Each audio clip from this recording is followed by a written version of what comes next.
going on? Where is he? What's going on? What's happening? Mikey! Mikey! What? What's this all about? Mikey! What? It's Tuesday! What do you mean it's Tuesday? You gotta film a battle report!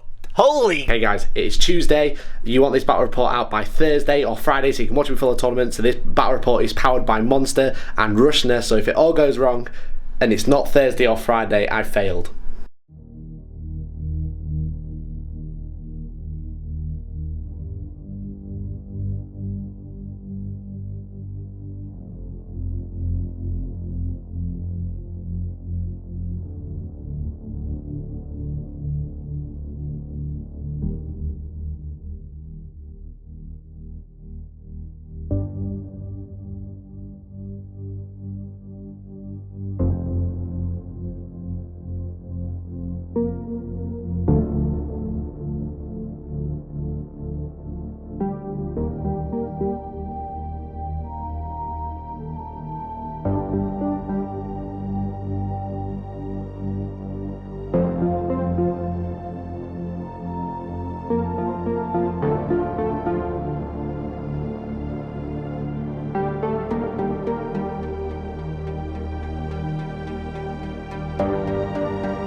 Alright. I am. Yeah? Cool. So guys, welcome to Hellstorm Wargaming. Welcome to another tournament battle report. Dun dun dun. That's why everyone cheers. It's really cool. Everyone loves tournaments. Everyone plays tournaments. Yay. So we are playing a mission from our rules pack for a tournament that is on Saturday the 11th of August 2018. In what, like, 3-4 days time?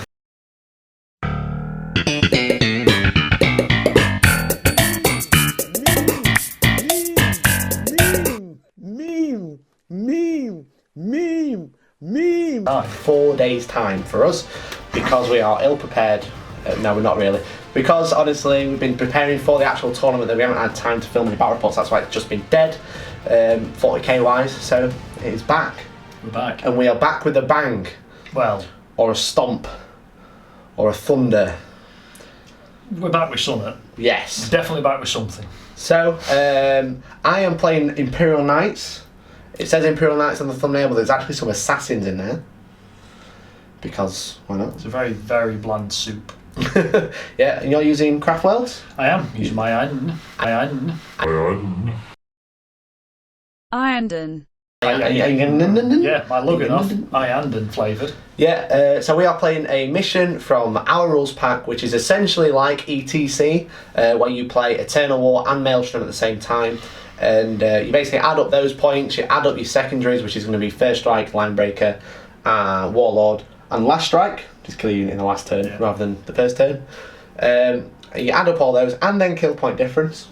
And then you'll get a score out of 20, basically. And whatever the score is for each person, depending on what the score difference is, basically the score will add up to 20. So if I table you, I'll get a 20-0 win. If you have a really close game, we might get like 11-9 or 10-10 or something like that. So the missions we are going to be playing is the Relic and Cleanse and Capture for Maelstrom. Yep. So the Relic, there is one objective in the middle. If you hold it, if you carry it and run away with it, you get 6 points in this mission. How we're going to rule it, if you essentially get the major victory. If you get the minor one, then you only get 3. So for Knights, it's going to be pretty tough. That's why there's some assassins knocking about trying to steal it. Fingers crossed, you're going to be pretty dead. Hopefully. So we have a brand new objective to use, as you might have seen in the previous video, in the Age of Sigmar battle report. But if not, we have a cool relic today. We've got some new terrain. Yeah, courtesy of Neil. It's a big one. It's a big old piece of terrain. We've got some cool new models to use. We might have some Helverins. Might have maybe some for a turn or two. Maybe. We'll see how I'm feeling. Yeah, and I think that's everything. Is that everything? Most of it. Most of it. Be quiet, Alexa. Why don't you be quiet and play some Warhammer? So then, there you go. So that's the mission that we're going to be playing. So let's take a look at the armies. Yeah, that was probably Elliot telling us we're not funny enough. Probably. Let's have a look at the armies. What do you think to the stall? Why is yours a lot higher than mine? Because don't tell everybody about the yellow pages. So guys, here we have our tournament legal, surprisingly, Imperial Knights and Assassins army. Yeah, someone seems a bit suspicious about this. So obviously with the tournament rules pack, you are limited to one keyword. However, because Assassins pretty much can't be taken as a pure army, because you just can't get enough in there. They can be taken in any Imperial detachment as long as they are in a different detachment, so either a auxiliary support or the new Vanguard detachment, which is used for essentially Assassins and Sisters of Silence, I think. Yeah, anyone without a HQ. Yeah. Apart from Eldar Corsairs, who don't have anything. Well, stop playing Forge World, pay to win. So it's made up of 2 detachments. We've got a super heavy detachment, or the Knight Lance, with 3 big boys, so it is rocking +6 command points. I'm on 9 to start with. Yeah, it's almost all painted as well. It is almost all painted. So 3 Knights, a Helverin, and then we've got 3 Assassins, a Vindicare, a Calidus, and a Calexis. So to start off with, I'm going to be using House Raven, because 1, they're Ravens, and 2, House Raven is actually really good. Being able to advance and still shoot is super good, especially in the objective game, because you need the speed, and also the relics and stratagems are really nice as well. Yeah. So, to start off with, we've got the Crusader in the middle, who is the actual Warlord, because I will be spending 2 command points. What's his Warlord trait, Mikey? His Warlord trait, surprisingly, is Iron Bulwark. There we go. So he's going to have a 4-up invuln in the shooting phase. He's also going to take the free Relic, he's going to take Endless Fury, because that is just a stock build. It's got Storm Spear Rocket Pod as well, and Heavy Stubbers. It's just really good. 4-up invuln is super good, especially when you rotate Iron Shields to get that 3+. And also, the Endless Fury, 14 shots, any unmodified rolls of a 6 get you actually 2 hits. Why would you not? Why would you not? Especially when you've got the stratagem for Raven, which is reroll all rolls of 1. So reroll 1s to hit, which is really good. And also with the battle cannon, you reroll damage. So you reroll 1s, and when you're rolling a D3, that's really rerolling 1s and 2s.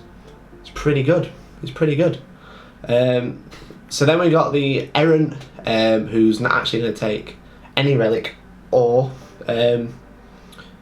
Warlord trait. No, he's just as he is. He's an Errant with a fist, and he's got the Icarus autocannon for some anti-fly stuff. I haven't actually used it in 8th edition, so we'll see. And then we got the Gallant, who's going to be the second Warlord. So I'm going to spend a command point to get Landstrider, which is the +2 to advance and charge, which is super good. And he's also going to take the Raven Relic. There you go. The banner of something. How do you pronounce that? Inviolate. Inviolate.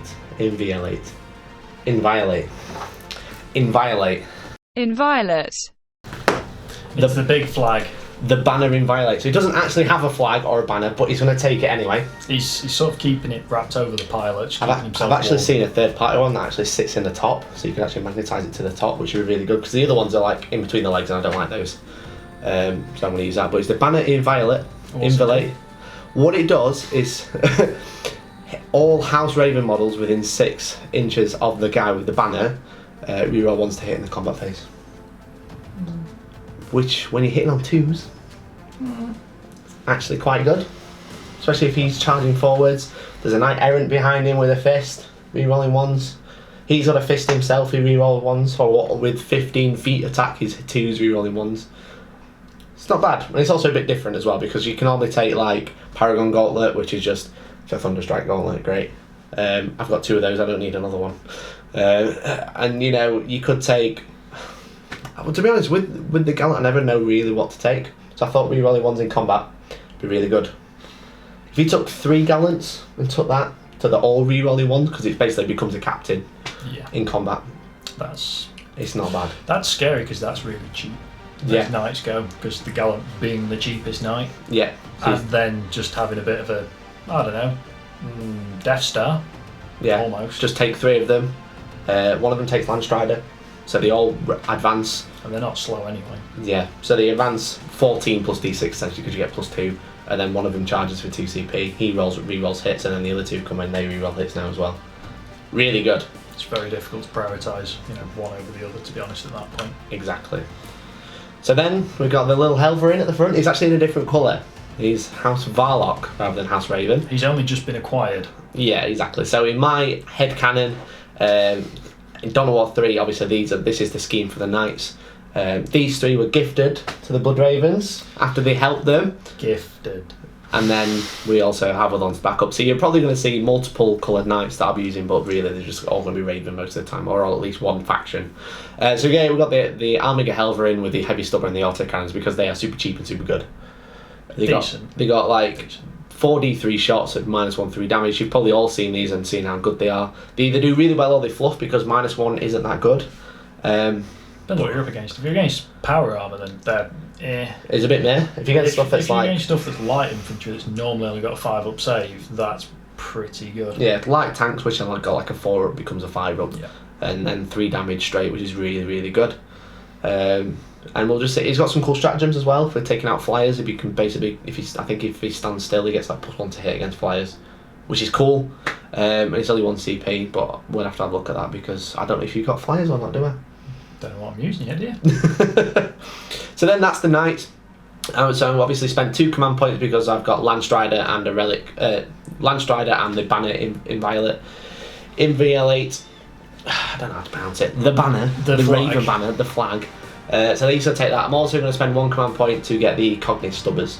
So when they advance, the Stubbers reroll hits, and they hit on normal BS in Overwatch. Because actually, I think, because Stubbers are actually quite rubbish, as much as we joke about them being the best weapon in the game, they are quite rubbish, but being able to reroll hits when you're advancing everywhere, against like Guardians and stuff like that. If it's relatively free, and it's relatively cheap to start with to buy the basic weapons, just 1 command point to make your basic anti-infantry guns better. There's nothing exactly. to lose. And obviously with Raven, you can advance and still shoot as normal, because all your weapons become advanced weapons, assault weapons. That's it. And you don't suffer the minus for advancing, so you're always advancing, because you just need that speed. And then your Stubbers reroll hits. Yeah. Can't complain. And then I've got 3 assassins. I've got a Vindicare, I've got a Calidus, and I've got a Calexus. So obviously 3 pretty good assassins. The Vindicare can deal with the characters. It can also just be quite annoying, sit at the side of a board. You can't target him because he's too far away, and he can just keep popping things. The Calidus is a really good annoying unit from turn 2, probably not from turn 1. However, her ability to stop you using stratagems just says if she's in your army, so she doesn't even need to be on the board for that one. And then the Colexus is really good for the Relic, because you can pick up the Relic and then run away with it. And then You can try. it can try. That's the plan. Basically, in our format, it's difficult for Knights to actually gain the Relic, because it's the Relic mission, but obviously because we're playing an ETC style game, if you win the major victory, which is hold the Relic, you get 6 VPs. If you are the closest model, you only get 3. Yeah. So normally Knights can only score 3 points in this mission, but by taking a Colexus and a couple of Assassins, they can pick it up and run away with it. But having a Colexus actually pick it up is really strong, because it's 6s to hit. And then Andy's a character, so he can pick it up and then run away. Unless you auto hit. Unless you auto hit, yeah, exactly. But Or have like 3 Knights go catastrophic stood around him. I mean, that could happen. But there you go, that is my list. It's about 17.47, I believe, something silly like that. So we are just under points, there's no other way I could spend them. And it's fairly small, but quite fast and quite tough. That's the main thing.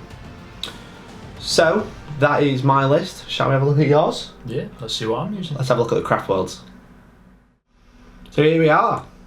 Craftworld Iyanden, Yeah. of the Lugganoth flavour. Yeah, I get to use my Eldar.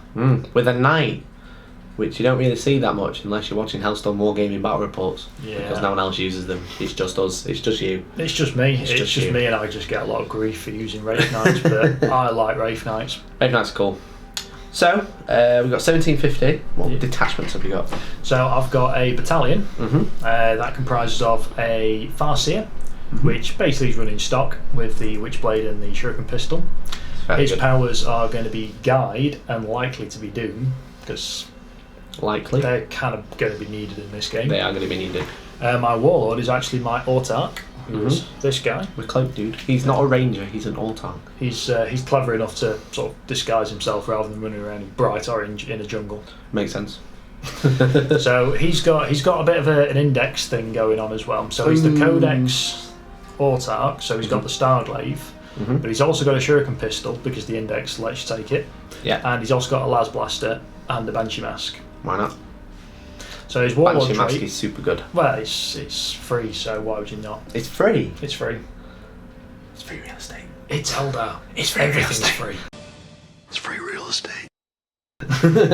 So his Warlord trait is Falcon Swiftness, so it gives him +2 to his move. Very good. And his relic, he's got his Falshu's Wing, so he's got a 14-inch move. Yeah. So he's Really good. pretty swift and pretty stealthy. It is pretty good. And he's a character as well, so you obviously can't target him straight away. Yeah. He's got a Vindicare. Yeah. We'll see. So my troops, I've got 3 units of 10 Guardians. 2 of them have got Shuriken Cannon platforms. They would have had Bright Lance platforms, but I, as of yet, haven't painted my Bright Lance guns yet. He's got some infantry. Shuriken's pretty good though, to be fair. It is, yeah. If I'm wounded on 6s, it's -3 AP regardless, so Yeah. it's good to know. Yeah. I've got a heavy support choice, or I've got 2 heavy support choices. I'm rolling out for the first time in 8th edition my Val's Wrath weapons batteries in the form of 3D cannons. 3D cannons. I haven't seen them in a while. No. Obviously in 7th, these were just dominating. Yeah, these were sort of... Super cheap D weapons, but there you go. They're not quite D weapons anymore, but they are pretty good. They're not far off. So like D3 shot, strength 12, -4, D6 damage. I think so. I think something like that. Almost like I I checked. may need to look it up.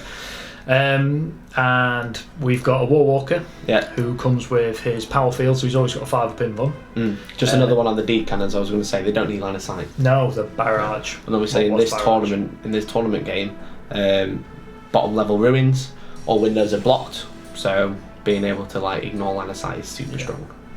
Sorry, carry on. Warwalker with a powerful one. So my Warwalker's got 2 Eldari missile launchers, which is again pretty decent. Could be better, but it just gives you a bit more variety. It's my stock build on him, so he would probably again have Bright Lancers because it's cheaper and better against Knights for better AP, better damage. Well, second damage. But that'd be tailoring.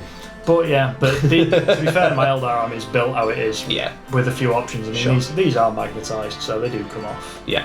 But it's just getting around to doing the other bits. So that's my heavy supports. I've got a fast attack in the form of a Viper, and that's got a Eldari missile launcher as well. Sure. Again, I really like the missile launchers. I think again it gives good flexibility. It is pretty good. it's just a decent weapon. It's not the best, but it's decent. Mm-hmm. So, for my elites in there, we've got a unit of Wraith Guard with Wraith Cannons. So they're the single shot. They're the single shots. They're the single shots, but they're 12-inch range and they do d6 damage. It's pretty tasty. That's It's pretty tasty. some might say that could be a lot of damage. That's a lot of damage. Anyway, flyer. And then I've got a flyer to finish the battalion off, which would basically be a Crimson Hunter Exarch, because again, I don't do Hemlocks, even though this is Iyanden themed.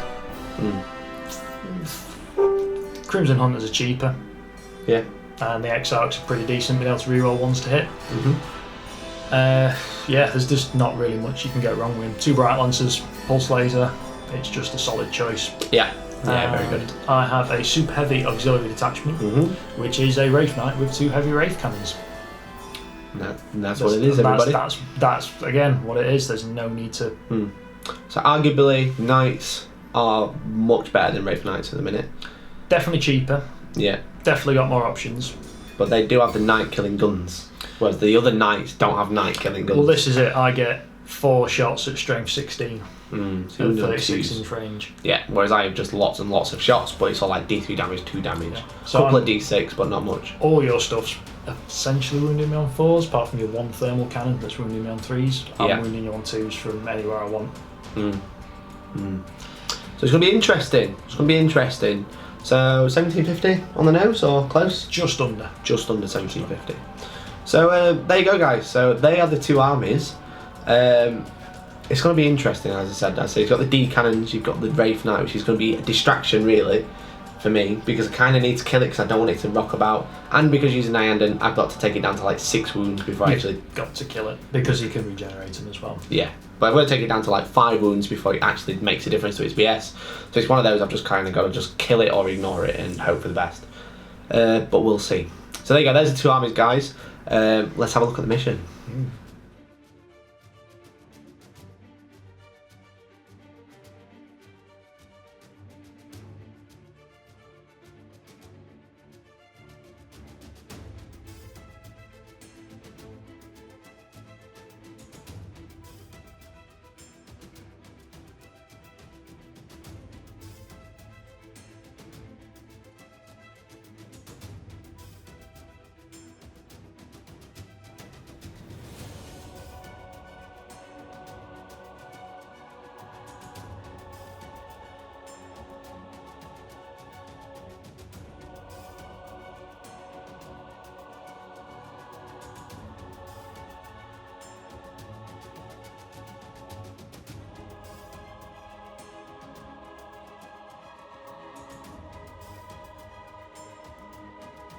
So here we are, guys. Hello. And Neil. Hello, Neil. Yeah, right. I'm fine. Good. So mission 2 of Into the Eye of the Hellstorm is the Relic, which we have, as I mentioned, a very cool new objective marker. We like fighting over the webway. Yes, exactly. The objective marker in the webway. Especially when it's the on button. It's the on button for the webway. That's what it is. It's like Wi-Fi. It's Wi-Fi enabled on button. So basically, we're going to be picking it up and running away with it, I think. Pretty much. Yeah, you can try. So, obviously, it's the Relic and Cleanse and Capture. In our missions, all of the Maelstrom objectives are placed, preset, shall we say. Fixed, same every table. Yeah, exactly. So the numbers are random between each table, but if you divided this table into sixths, much like the Realm of Battle, that sort of style, if you had one in the middle of each, 2v2. 2b2. That's it. 2 by 2. So for objectives, we have mission 3, objective 3 there. We have objective 1 there. We have objective 5 here, and then we have 2, 4 in there, and then 6 right on the flank. Obviously, it's search and destroy, so it's table quarters. Interestingly enough, it's not any quarter. You stand at a table, and it is your right side. That is one that you can choose. You can't choose this side. It's not your wrong side. It's not your wrong side. It's only the correct right side. So, I actually finished deploying first. Surprisingly, I do have 7 whole drops. I have 9, 10? more. Yeah, you have more. So, we have the Gallant, the Errant, and the Crusader, and the Helverin right at the back. His threat range is absolutely huge. It's 74 inches. Well, it looks like he's got a long range in front of him, about an inch. Yeah, exactly. You can run around a rock though, that's always handy. Try. You can try and run around a rock, yeah, exactly. So those 4 are on the battlefield, and then we have the 3 assassins who are hiding on that shelf down there, because they are in reserve, or in the shadows, independent operative, whatever they want to call it these days.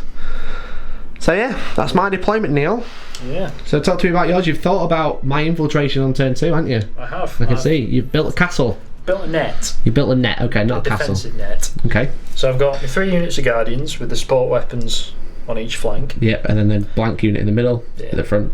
They're likely going to be fodder to get charged by knights in the first or second turn. More than likely. So I've got me Volsrath there. Now, not sure about this because it's been since 7th I last used them. I've still got my crew as separate to the unit. I don't think that... They don't have crew anymore in the codex. No, so they're part of the same model now. Because they're there to look nice. Yeah, if they were traditional crew, they'd actually be really strong in this mission.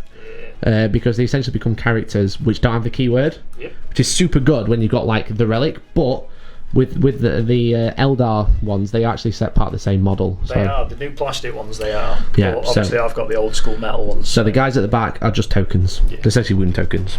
Essentially. Cool. So then I've got my Viper, who's just hanging back at the moment, just see what happens, see what cards I draw in case I need to dart off to far away. Yeah, they can move really fast, can't they? So. And then I've got my Warlord, my Autarch, and my Farseer, and my Wraith Knight. Both basically are G'ing him up to give him support to sort of, just guide and do whatever you want to kill. Better. Yeah, exactly. Basically. And then I've got the Crimson Drake in the obligatory position that you set your flyers up right to the back. Always, because why would you not? 16-inch move. They can fly as fast as his bullets can fly, so... Yeah, exactly. Good enough. So that is deployment, guys. Obviously, I set up first. In our rules pack, we always just play whoever sets up first gets +1, and then the other person gets to siege. Chapter approved through and through. Chapter approved through and through. However, I've left my dice, so while I get a dice, Neil will tell us about what's in reserve, or in Deep Strike, or in the Webway, or up above. I didn't forget this at all, but my Unit 5 Wraithguard, they are in the Webway, ready to come out and sort of kebab some night. Makes sense. And I've got my Warwalker, who's currently somewhere in the curtains. Is in the Hellstorm drapes? He's in the Hellstorm drapes somewhere, sort of. Or Hellstorm front room. Or he's hiding in a bush, something like that. We'll see. So he's basically got outflanks. He can ride. That's the thing. Whenever I say like basically he's got, I always forget that people joined 8th edition, not always played. So outflank used to be a special rule in 7th, where basically he just came on a board edge. But that's essentially the same rule. He can essentially deploy, counts as moving. I think it's 6 inches from a board edge, or 3 inches from a board edge, sorry, but 9 inches away from an enemy. So it's the size of his base. 9 inches away from. It's good. It's super strong, especially when all the objectives are fairly close to the edge. So it sets you up for the next turn. So I think that's all the pre-game stuff. Want a quick shout out to Gamemat.eu.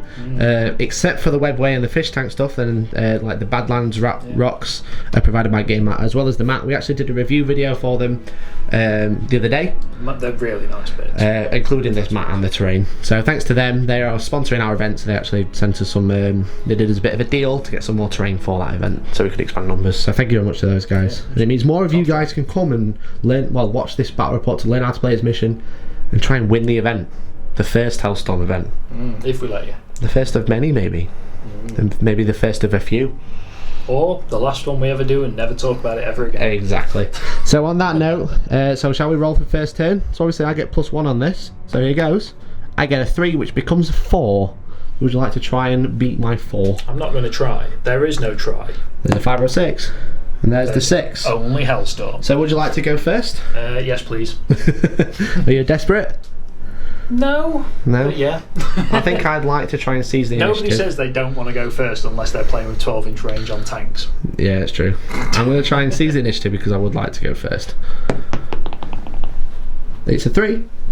So there you go. Neil is going first. Left hand shake. Good luck, my friend. Good luck.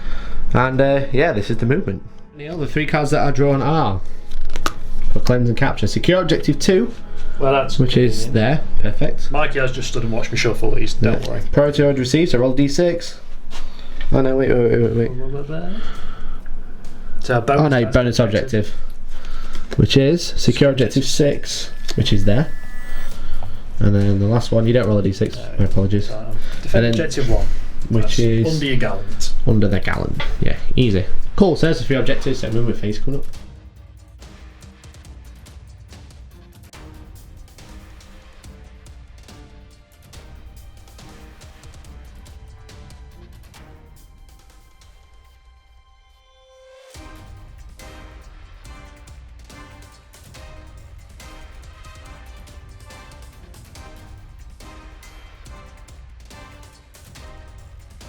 Okay, Neil.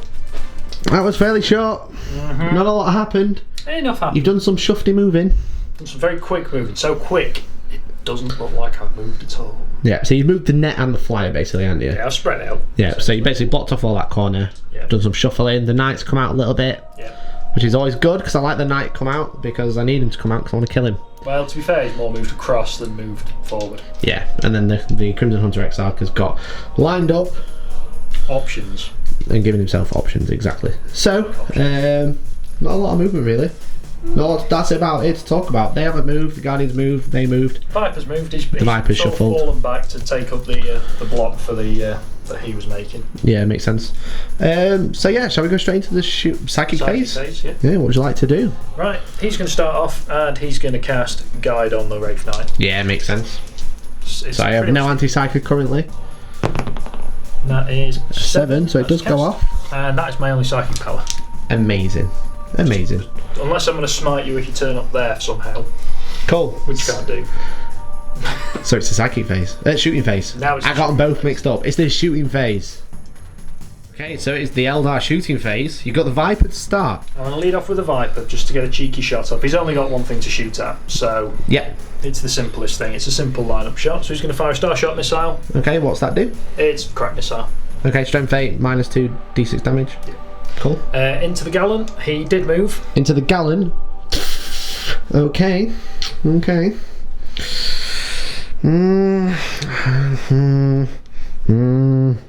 I feel like if I use rotate iron shields on the Gallant, you'll kill the errant.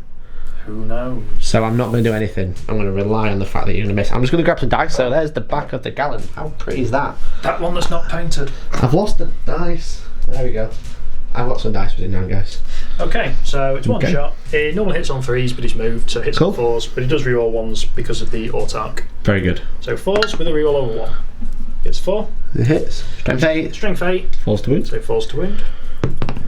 Does not wound. Okay, simple as that. Okay.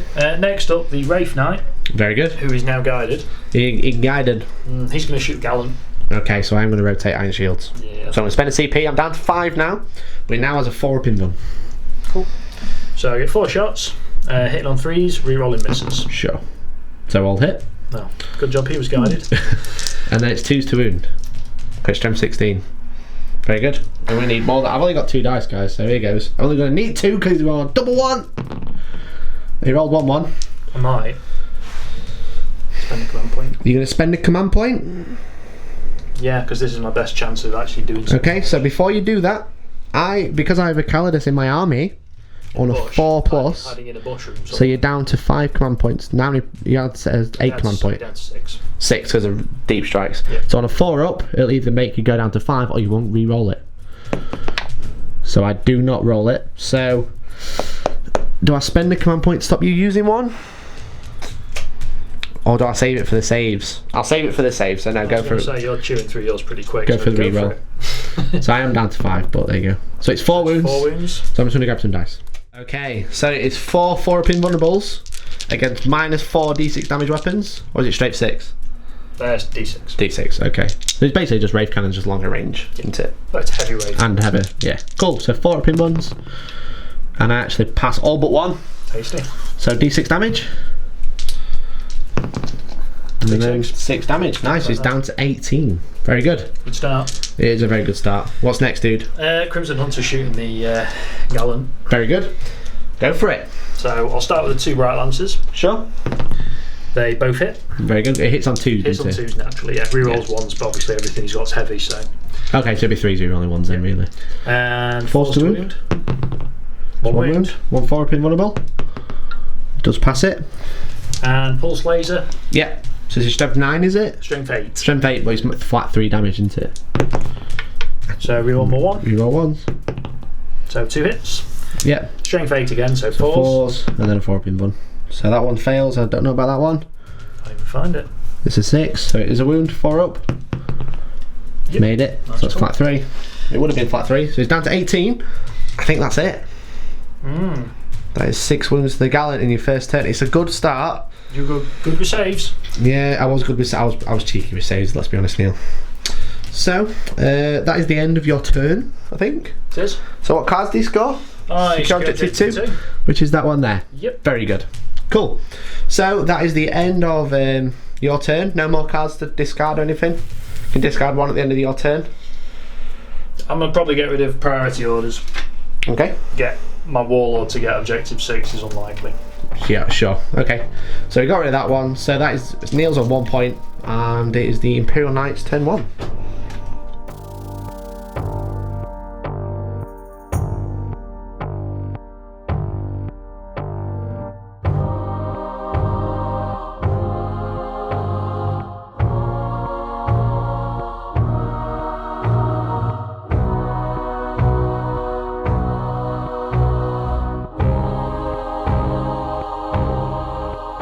Okay guys, so that's the end of the Imperial Knights movement phase. Obviously the Knights are already halfway across the board. Yeah. How do you feel about that? I'm in range now. This is true, but so am I, in charge range and all. But there you go. So obviously the Gallant has Landstriders, who has 2 to advances and charges. The Errant charged advanced first and rolled a 6, so he gets +8 to his move. Just super good, so he moves 20 inches that turn, and then the Gallant rolled a 4, so he got +6. So they're like right in range for charging. I can basically, because I've got full tilt and you've got no answer to stop that, I could basically charge these Guardians or those Guardians. Kind of just starts clearing your screen, gets me just that little bit closer. Unless you fail your charge, of course. Unless I fail my charge, but I do get +2 to it. Yeah, you still So I don't think he can fail. But there you go. The Crusader advanced. I haven't done my card yet, so I'll do that in a second.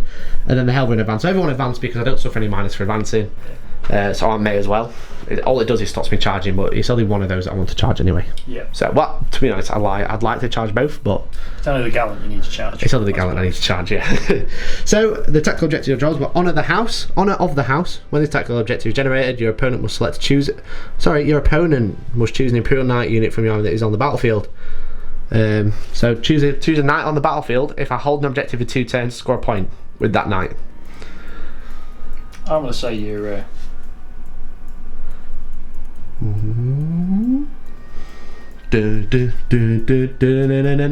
Go. I think you're Aaron. My Aaron. Okay, cool. So if the Aaron's holds an objective for 2 turns, then I'll score a point.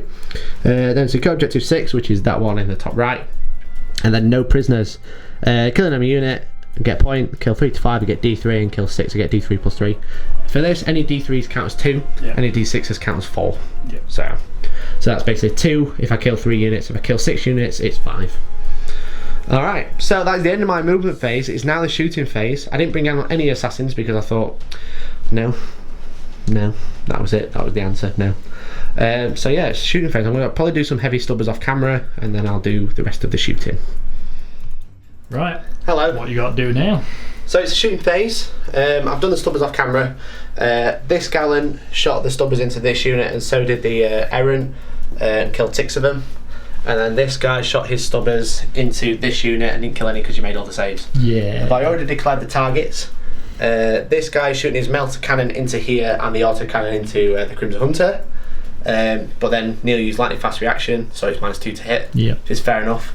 And then this guy has dedicated everything into the Wraith Knight, because I was going to put Endless Fury into the Crimson Hunter, but because he did that I thought it weren't worth it.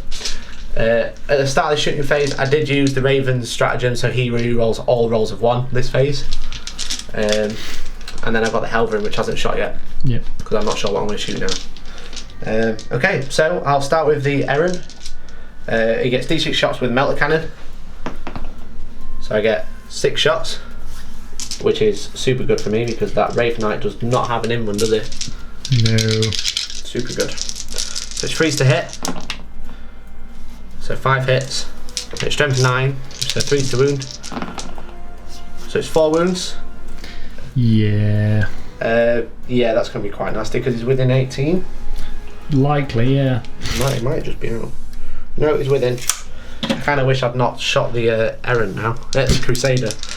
So 4d6, but pick 2 picking the highest. Yep. So first one does 5. Second one does 5, so that's 10 wounds. Third one does that's 15. Wounds. Last one 5, so it does 20 wounds. That's not bad. That is just filthy. Why did I declare him already? That was so stupid. But to be fair, I didn't see that happening. 20 wounds into the Wraith Knight is just a bit silly. So then the auto gun, I think it's about 6 shots, but I'm going to ask Neil to stop so I can check. Right. So the auto cannon, it's 4 shots. Strength 7, -1, 2 damage. +1 against flyers, but Neil's -2, so I'm hitting on 4s. So 3 hits. Strength 7, so 3's to wound. It's 3 wounds, Neil. -1. -1, yeah. There's some 3 dice. Thank you. So 4 ups. And they're all saved. Beautiful. Alright. So yeah, now I'm going to waste the Crusader to do 4 wounds against a Wraith Knight now. Excellent.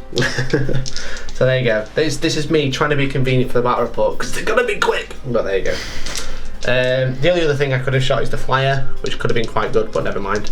So I'll do the Storm Spear first. So he hits on 3s re-rolling 1s. 4s to wound re-rolling 1s. So 2 wounds, Neil at -2. So 5 ups. Nope, fails them both. 2d6 damage, and that's him dead. Okay, so does he explode? Does he explode? Nope. He does not. Cool, so that's first strike. Bye bye. What a waste. But never mind. Okay, so I've got the Helverin left, and I've only got 3 command points left, and I do want to charge this turn. So I'm not going to use the cool one command point reroll against all flyers. I'm just going to shoot the Crimson Hunter with everything. So I'll do the heavy stubber first. Hits on 5s because it's -2 to hit. So 1 hit, wounded on 5s, which is toughness 6, nothing. And then the auto cannons. It is 4d3 shots, which is super good. So I get 6, 10 shots. Neil, this is just getting a bit silly now. I've just decided. How do you feel about it all? That is right, 3, 6. It'll be quick to edit. That was the idea, guys. That was the idea, right? It's efficient. This is an efficient. It's an efficient battle report, so you can see how the mission's played when you play against knights. This is how knights do the relic mission. So it's 5s, and then I roll like that as well. 3s to wound. So that's 4 wounds at -1 and 3 damage each. You need another dice? I need another dice, please. Good luck. -1. -1. So That's the 4 only thing ups. that lets Helverins down. Oh dear. That's 9 wounds. That's 9 wounds. Oh dear God. So he's got 3 left, I think. I think they start with 12. Yeah. So Neil, that's the end of my shooting.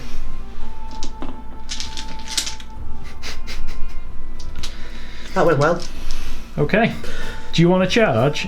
I think I do want to charge because I'm going to get decannoned. Yeah. I've only killed 1 unit. I don't think I'm going to be able to get the 3 for no prisoners.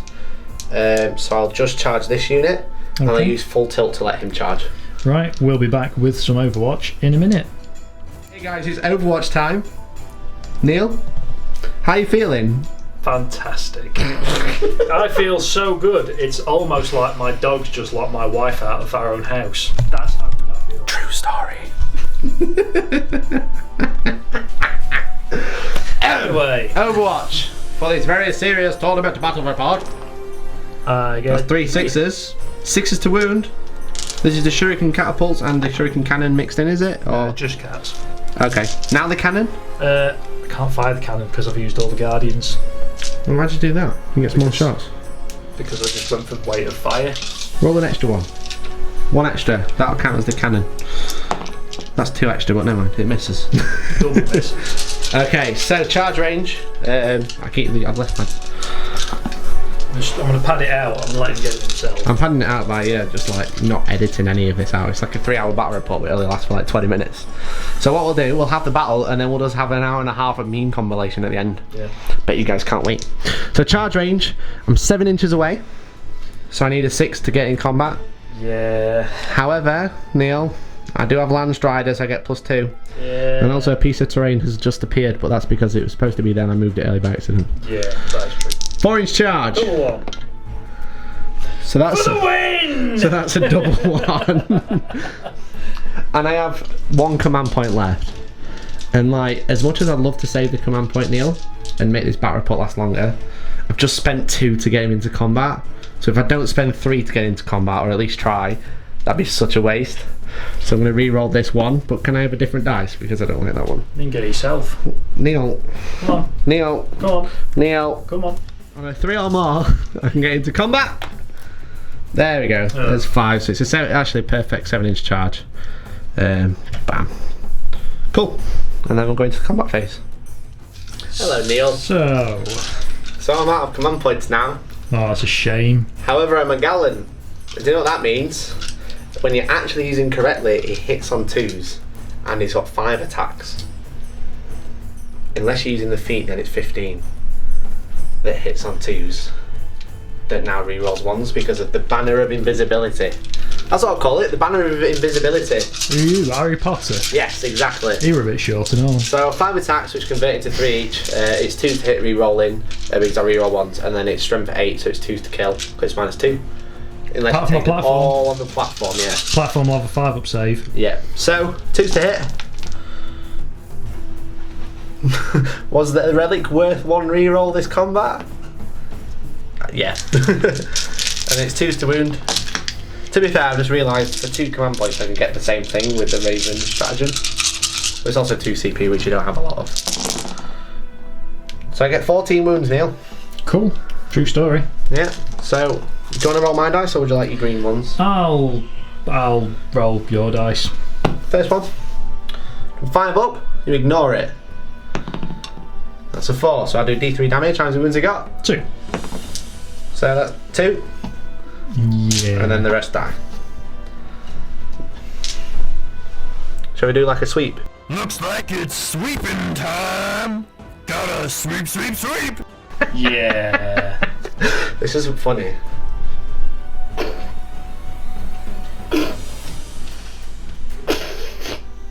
Doesn't you want to watch me pick up all your models, Neil? At least I get to leave them here. I mean, at least they don't have to go far, right? Yeah. Their path is a short one. So I'm going to consolidate. That's the end of my turn, everybody. Did you score anything? I got no prisoners, but I didn't kill 3 units because I can't kill them because of Iyanden. Yeah. You killed 6. Killed 6, so they lose. Do my morale now. What's your leadership? 7. So you roll 1 and you don't lose 1. Nope. Roll 2, so you I'll lose that one. Presume. That's fine. Cool. You happy with yourself? Been a very naughty boy. Hey guys, so for cards I score no prisoners, so I get 1 point, and I'm going to discard Honour of the House because the errant's going to be running around killing everybody now. So there you go. That's the end of my turn. It is now Neil's turn 2 coming up. So Neil 3's cards are Defend Objective 1, which is still now under my Crusader. Hold the Line, have 3 units in your deployment zone and none of mine, which I believe my Gallant is now in your deployment. I think your errant might be as well now. Yeah, we'll double check. And then behind enemy lines, have 1 unit completely within the enemy deployment zone. So at least you can actually, if you killed the Gallant, you've got a good chance of getting both, unless the errant's in your deployment zone now. Yeah. But it's gonna be tough. Yeah. So there you go. Movement phase coming up.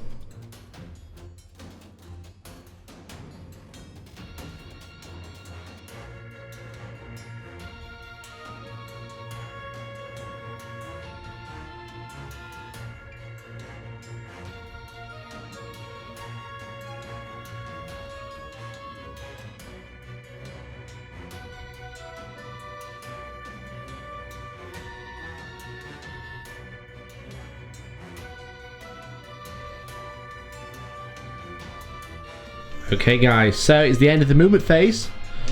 I realised, Neil, you should probably film this rather than me. That's alright, because we're going into psychic phase. Okay, In a so minute. you've not moved any of this except for the Crimson Hunter has appeared back in the deployment zone. Yep. The Wraith Guard have deep struck, both within, outside of 9 of these, but also within 12, so they can choose which target they've got. These guys have advanced, looks like they're going for the Relic. Very cheeky, very, very cheeky. And then this guy's outflanked, out of line of sight of the Hellring. Yeah. You can see his shoulder pad, but there you go. Can't really do anything about it anyway. It's not like I can intercept. Okay, so that's the end of the movement. Psychic phase. What would you like to do? So, the rather frustrating thing is these now count as individual units. Yeah, so you can't guide them all. Can't guide the lot.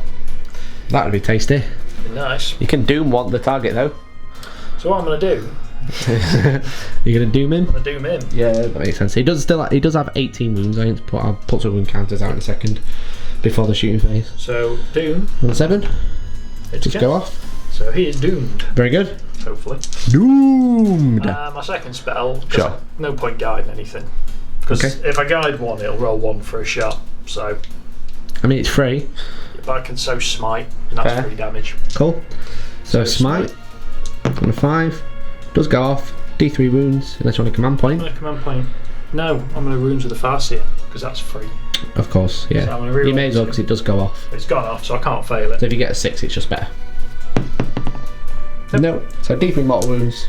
So Which takes him down to 16. It's down to 16 wounds. Is that everything? that's everything for the second. Sweet. So the shooting phase is coming up. Okay, guys. So the shooting phase, we've done all of the shuriken that could reach. Yeah. He's And a Las blaster. And the las blaster. He's taken 2 wounds and he's taken 2 wounds. So he's down to 15. He's down to 22. Not bad. Come in. But now it's the real guns. It is time. It is time for the big guns now, Neil. Okay, what would you like to do, mate? So missile launcher on the Vipers into him. Sure. So if hits on 3s, reroll 1s. Okay. Well, that's a 1. That's a hit. That's a 5. It's Forced to wound. But it's re-rolling because of doom. Re-rolling because of doom. There you go. It's doomed. -2. -2, so 5 up save. No rotate iron shields this turn. I've got no command points left, so 5 up, which I pass. I can feel it disdain in Neil. Crimson Hunter shooting the Gallon. Crimson Hunter. His Bright Lancers first, so 3s rerolling 1s. Sure. 2 hits. And then 4s. 4s re-rolling. It's 2 wounds. 1 goes through. For 3 wounds. Down to 12. And Pulse Laser. Sure. Reroll my 1. Yeah. So 2 hits. 2 hits. Force the wound re-rolling. Nope, so 1 1 wound. 1 5 up save. Makes it. It's not funny, is it, Neil? So you know that knight's fully operational. This battle station is fully operational. Fully armed and operational battle station. What's going on, Neil? I'm forgetting what D cannons do. Okay. There we go. Shall we think about it? D3. No, I've done. D3 strength 12 -4 D6. Yep. Cool. It's almost like I checked. That one. Yeah, makes sense. D3 shots. 2 shots. Hitting on 3s, re-rolling 1s. So 1 hit. 3s to wound, re-rolling. That's a 1. Re-rolling because of doom. Does not wound. That's unlucky. I'm not rolling over there anymore. Same again. Same again for the middle one. D3 shots. 2 shots. Hitting on 3s, re-rolling 1s. They both hit. Both hit. 3s, re-rolling. Re-rolling. 1 wound. 5 with Finfun. Can he make it? Probably. Probably. He does make it. It's a 5. And the last one, D3 shots. Sure. 2 shots. 2 shots standard. 2 hits. 3s re-rolling. Re-roll it. No, it's only 1 wound. That is just terrible. 5 with Finfun. Fails. D6 damage. 4 wounds. Are you keeping it?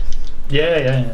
Down to 8 wounds. Okay. So you got the Wraith Guard left and the Warwalker in the corner. Warwalker's going to shoot the air into the back.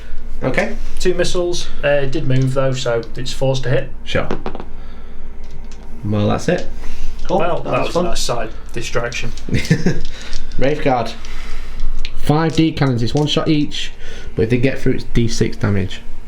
Yeah. And it's re-rolling wounds against a Gallant. But if I get 5 hits and 5 wounds, and you don't save all 5, which is unlikely, I'm probably knowing my luck, it's still going to do 5 damage. This is very true. So I'm going to just shoot them all into the Gallon. Makes sense. Just 'cause Cool. he's the one that hits on 2s and gives the buffs. Yeah. So it's 3s to hit. So 3 hits. Strength 12. Yes. So 3s to wound. 1 wound. Reroll it. I've doomed 3 wounds, obviously. Of course it was 3 wounds, that's what we always roll. Okay, so it's 3 5 up saves. So I make none, so it's 3d6 damage. He's probably dead, Neil, unless he's dead. That is what 17 wounds. That would have killed him just about after the smite. Well, that's a lot of damage. That's a lot of damage. No, that's a lot of damage. So does he blow up on a 6? Nope. No, he does not. There you go, you killed a Galen.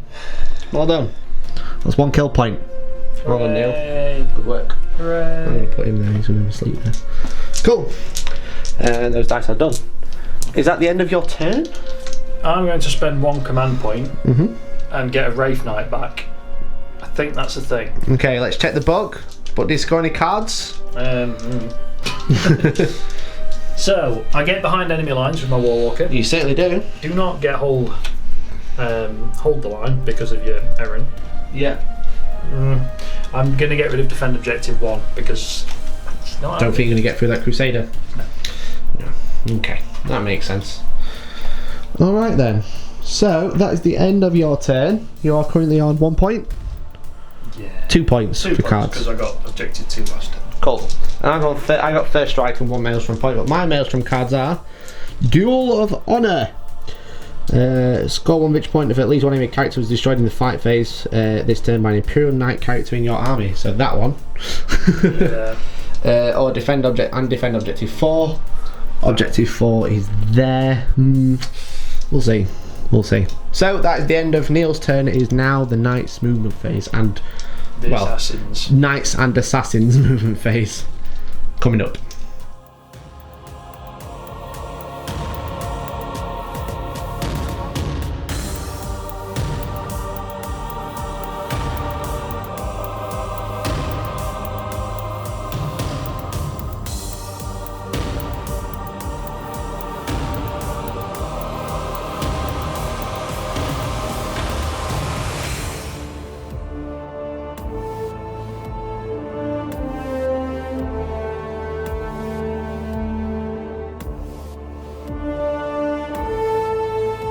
So that is the end of the movement phase, Neil. There's only 2 knights left now. Well, 3, well 2.5. Let's call it. So the Crusader has shuffled. He's put his flamer within 8 inch of those 3 guardians. I've just realised the fatal error because I really want to get that relic and I've not put myself anywhere near it. Other than with 2 assassins. Other than, well, 2 assassins are fairly close to be fair. Other than that. He's moved 12, he's within about a 5 inch charge of the first D cannons, hopefully I'm going to try and take those out. The Helverin is shuffled, he's made sure he's definitely out of line of sight of this, so he can't stand still and shoot me. But he can only really see the Crimson Hunter, but he's just going to take that out of the sky. Did forget he's only got 3 wounds, so with your rules he's only got 6 according to the bracket, so he would have been hitting on 4s maybe. Yeah, he would have been. But there you go, I don't know how much of a difference it made because I can't remember. He didn't do any damage, so no. No. So the Calexis, again, I probably should have put him here rather than trying to bully the Psyker, but there you go. So he's within 18 inches of the Farseer, so the Farseer is now -2 to cast. And it can't be targeted by psychic powers. The Calidus has gone here, he's going to try and bully those ones or these ones. I'm thinking now she's going to try and bully these just so she can get the extra movement back towards the relic. Awfully silly. And then the Vindicator has actually dropped onto objective 6, meaning I'm going to score a card and he can also see the characters so he can start picking those out. That's kind of the plan, guys. So yeah, that's it. That's it. It's going to be the shooting phase now, Neil. No psychic phase. I've got the anti-psychic phase. She comes round for tea on a Wednesday. Anti-psychic. They don't have fly. Well, they're not flying. Like, they're hovering off the ground. Why No, don't you're they holding it off the ground. Well, this one's hovering off the ground as well. It doesn't have. Why doesn't it have fly? Because It's stupid. it's literally just. It's literally hovering. But hovering's not flying. What other unit do you know that hovers or flies that doesn't have the fly keyword? Except for Scarbrand because he's got no wings. It's literally off the Vibro ground. cannons, they don't. Neither do. That's the same unit. It's a support weapon. You got nothing. You've got nothing. You got nothing. Because it's annoying because I was going to shoot the auto cannon into it and get +1 to hit, but now I don't. That's unfortunate. Yeah. You're going to lose now because of that. I am going to lose now because of that. Okay. It's Half-Life. Pardon? It's a hard life. It is a hard life, I know. So I'm going to Mate, start... Otto's got the fly keyword. Not for long, I'm going to shoot him in the head from all the way over here. So I'm going to start with the Hellstorm because I know what I'm doing with him. So I'm going to shoot the Crimson Hunter. Is he in range? I mean, he's got a 5 foot range. But this is a 6 foot board and that's a diagonal angle. Have you measured it, Mike? I have measured it, yeah. You So sure? measure it again. Where's your snap on? Excuse me. Where's your snap on? I'm going to come over here then. Alright. What do we think, people? Take your bets. That's the front of his base. And I'm touching it. Yeah, but you've got to measure to the base. Yeah, It's a flyer. Well, that's touching the base. I'm going to lie this tape measure down then. I'm going to stop it there. I like this. I'm just dragging this out as much as I can because we all know the conclusion that's gone. Right, it's just over the base. What do we think, people? Do we think Mikey's cheating? I think it's 43 shots. I think Mikey's cheating. I'm using lightning fast reflexes. Alright, whatever. I don't care. Do I look like I'm a man who cares? Yeah. Have you showed everybody how many shots I got? No, I'm not going to either. It's a secret. Well, I got a 5 and a 6 and a 1 and a 2. I think he's cheating. 5's to hit. Definitely cheating. 3's to wound Neil. Look what I've done. See? He's doing 4 that. wounds. He's doing that without a cup of water. No. Well, I've knocked out with a relic and everything. I've got my own dice, thank you. It's 4 4-up saves. Takes 6 He's wounds. dead. Does he go blammo? No. Sweet. Okay. So I'm going to move the tape measure and then we'll carry on. And half the terrain, probably. Friends, now we've had enough arguments about range. Well, there's more to come. This guy's going to shoot. He's going to put his heavy stubber into these guys. And he's going to put the melter cannon into this back cannon because there's 3. He's put the melter cannon into the one in the back, and then the other one, the auto cannon, into this unit in the middle. Alright? No, it's not alright. So I'm going to do the heavy stubber first. All hit. 2 wounds. You have got a platform if you want to use it for armor saves. I will use my platform for 3 up saves. Cool. And takes a wound. I'll put that there for you. Alright, so I'll do the metal cannon into the unit at the back. So that's 3 shots. Hitting on 3s. Oh, that's a shame. Wounded on 2s. Toughness. Toughness 5. That's fine, wounded on 3s. Does wound. Do you have an invuln? I don't have the fly keyword, so I'm probably not going to have an invuln either. You've got 5 wounds, I get 2d6, pick the highest. So you've got 1 left, Okay. obviously. I mean, look how generous I'm being. I'm leaving wound dice everywhere for you. So then the auto cannon's going to hit on 4s on the next one. It would have only been 1 difference, 1 point difference, 1 shot difference. Wounds on 3s. So it's 1 wound at -1. So he's got a 4 up save normally. Yeah, So it'd it's be a 5 up save. Nope, just takes 2. Takes 2 damage. He's down to 3. So that's him done. Now I've got the Crusader. I'm going to put. I don't think I'm feeling like this might be like overcompensating. Not that you do things like that. I'm going to put everything but the stubbers into this unit, and then the stubbers into here. Okay. Purely because. And your flamer was going into those 3, or are you going to leave them alone now? I'm not going to do that now. No, Okay. I'm going to use this assassin to get into combat with them. If I don't kill them, that'll be awfully annoying. But they'll also be next to Imperial Knights, so I'm not going to get away far, are they? Yeah, neither are you. So I'm going to do his shots now. So I'll do the battle cannon first. So it's 2d6. So 6 shots. Hit on 3s. Wounded on 3s, so it's strength 8. Yep, toughness 6. 2 wounds. That's rubbish. With 8 shots. Minus -2. So Yeah, these deeply become damaged. 5 ups. Shot. Saves them both. Cool. Like a boss. 3 storm spears. 2 hits. 1 wound, -2. So 5 up again. Nope, so D6 damage. So 3 kills damage. 1. Sweet. 3, 6, 9, 12. I'm going to nick these 2 dice and put them back. Need 14. So this is the Endless Fury now, so it's 3s to hit, but any 6s I get 2 hits extra. So I miss with 3, but then I roll 3 6s, so it's 14 hits. Yeah. I think he's cheating still. Strength 6, so it's 3s to wound. 4s to wound. Oh yeah, cool, because you're not toughness 5, are you? No. Cool, that is 3, 5, 7, 8 wounds at -2. And 2 damage each. This could hurt. So 5 up. Yeah. That's 1 dead. And 2 that's dead? 2 dead. 2 dead, and another one takes 2 wounds. So 1's down to 1. Yeah. Cool, and then heavy stubbers into there. Tasty. 3 wounds. You have got 1 wound on your platform left. Yep, so platform's 3 up. Still 3 up. And it's still 3 up. He's alive. Legend. Oops. Legendary. Yeah, I think that's about it, to be honest. Does he not have a gun? He does have a gun, He's yeah. the Animus Spectre, doesn't he? I've got the 3 assassins to shoot, so I'm just going to double check what they all do. And then we'll do that. Hello.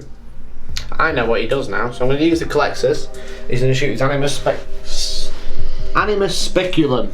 It's 18-inch range. It's D3 shots, but if there's any psychers within 18, it becomes D6. Oh look, what's the other look. side of the wall? Yeah.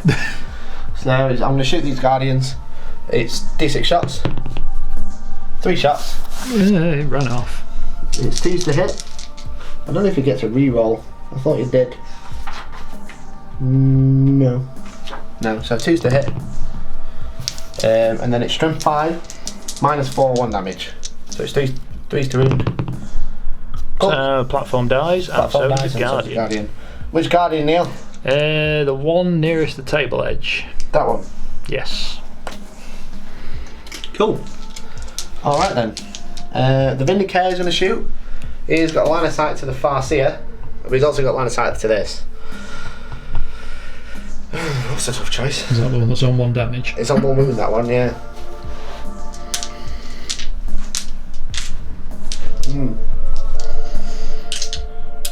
I think I'll shoot that one with 1 wound.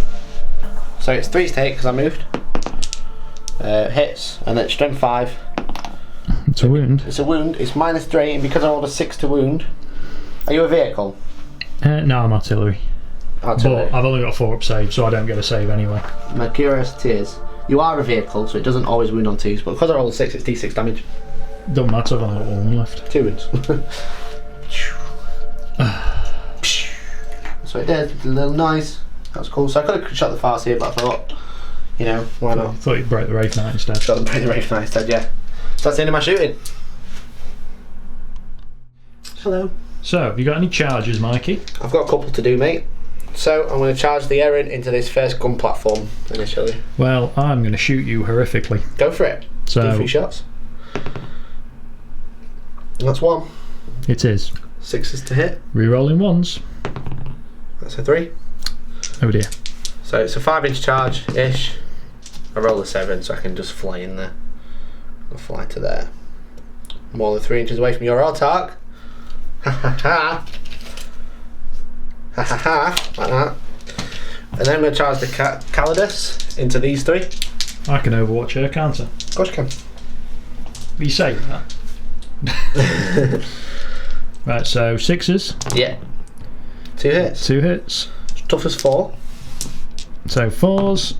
That's no wounds. It's a 9-inch charge. I do get it, which is perfect. So I'm going to charge to there, just outside an inch. And then this collector is going to charge into these. Yeah, how many are within 12? 1, 2, 3, 3. So 6 shots? Yeah. No. So 9 inches again. Nah, he's not in, but never mind.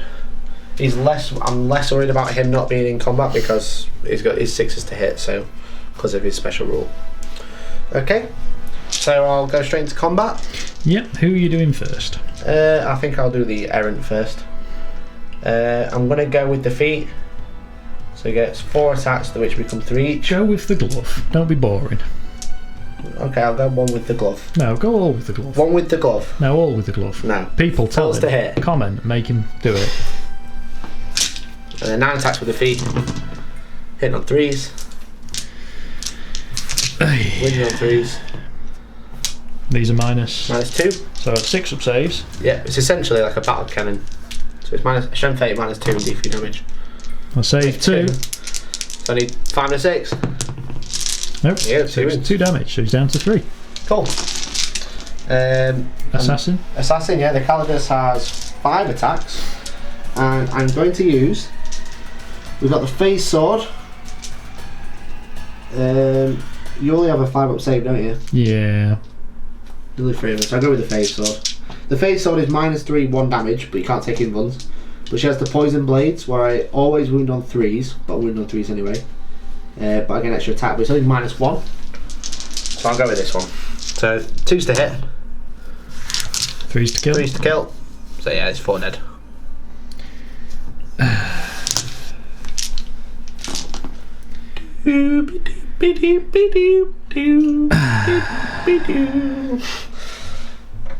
So now she's going to get shot. So she's going to consolidate. I do actually get 2 attacks back on the knight from the platform. So they do. I hit on 3s. Very good. I wound on 6s because I'm strength 3. Oh dear. Very good. Well, I'm just going to apply them to there, like that. Get a little bit closer. Cool. So that is the end of my turn. morale for the Wraith Guard. Yeah. So You've lost 3. lost 3. Leadership is high. They're I think fine. you're probably fine, yeah. I secure objective 6, I'll score another point on the cards. So he's got objective 6. I'm going to... Ooh, if she piles in 3 to here, I'll actually start defending objective 4. So I'm going to keep that. I'm going to keep both of the other 2. That's the end of my turn. Right. Feeling better about yourself now? Okay, so I've done my movement phase. We've got the Warwalker has walked around this corner to come and have an inspect of this new Helverin. He's doing quite well, that Helverin. He's been a bit rude here, hasn't he? It's been alright. It's been alright. So these Guardians have wandered up and they're going to have a word with this assassin. You know, we like to talk. Yeah. These guys have moved up in range of the errants. Needless to say, the D-cannon's dropped out of combat. The other one that stood in front is just powering up. Sure. Farseer's moved out of sight of the Vindicare and out of range of the Calexis, so he's now back to normal. Free to cast what he likes. Free to cast. Cool. So that's basically all I've got left of my army. Yeah. So I'm going to go straight into the psychic phase. Okay. And I'm going to start with, I'm going to cast Doom on the errant, as you could probably all imagine. Yeah. That goes off. And I think at this point, Cheeky Smite's still in order. Okay. Does go off. So I can't make that any better. No. So I'm just going to have to live with that. Yeah, he is on 22 wounds currently because he's only taken 2. D3 takes 3. Takes 5. Down to 19. Yep. Right, and we'll be back with the shooting phase in a minute. Okay, guys, it's Neil's shooting phase. You gonna try and get rid of that Calidus? I'm going to try. There we go. So how many shots? 18. 18 shots into her then, hitting on 3s. Not a bad roll that. 3, 4 missed. Decent. 5 misses. 5 missed. So 13 hits. It's 4s to wound because she's toughness 4, but she has 4 pins on, so it doesn't matter what you roll. A load of wounds would be nice. Yeah.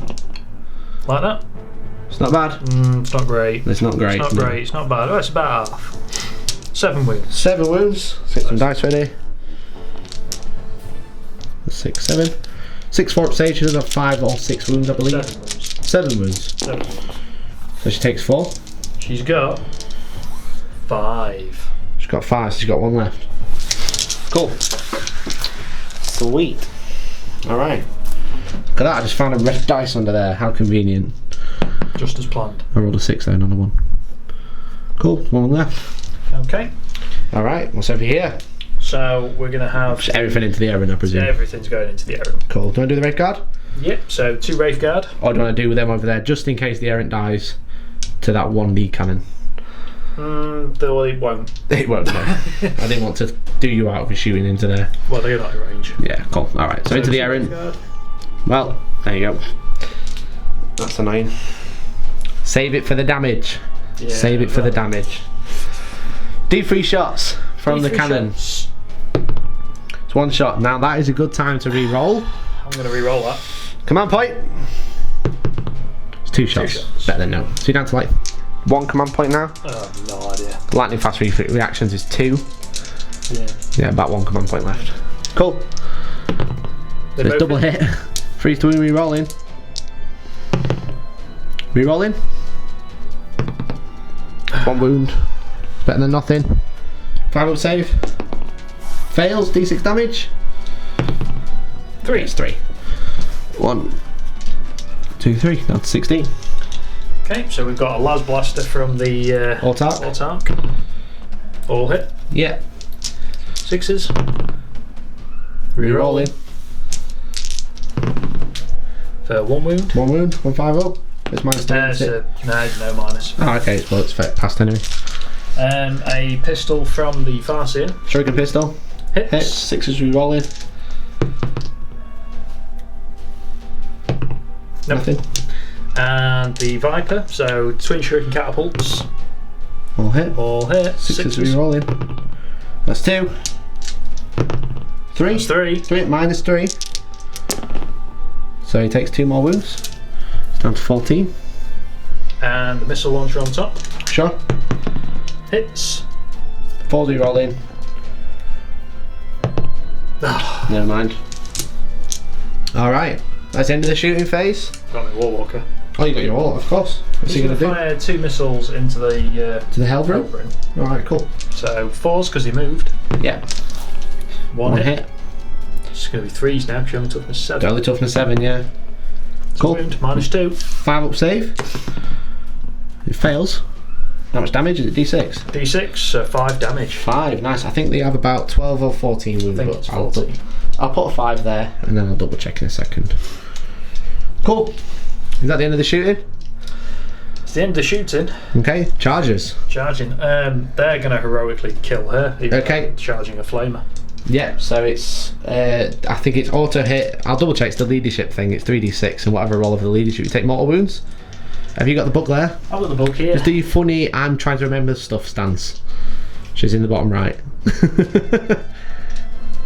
So yeah, so it's 3d6 versus their leadership. Leadership 7? Yeah, if you go over, it's d3 mortal wounds. Well, I've gone over. That's over. So it's d3 mortal wounds. Not bad. I'll live with that. 1 mortal wound. And I'll live with that. Yeah, it's cool. Charge range, it's about 2 inches. 6. There you go. Good. You're in. Alright, so we know they're in. So do you want to do the other one over there? I presume the Autark's charging? Or are you going to stay out of it?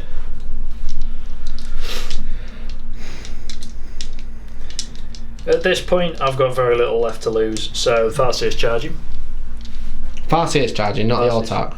With the Banshee mask. Alright, Autark's charging, sorry, first. Thought he might. Moment then. So he's in. Yeah, he's in. Can't Overwatch against him, that's why I've mentioned that, because he does have a Banshee mask, which is an index item that's free.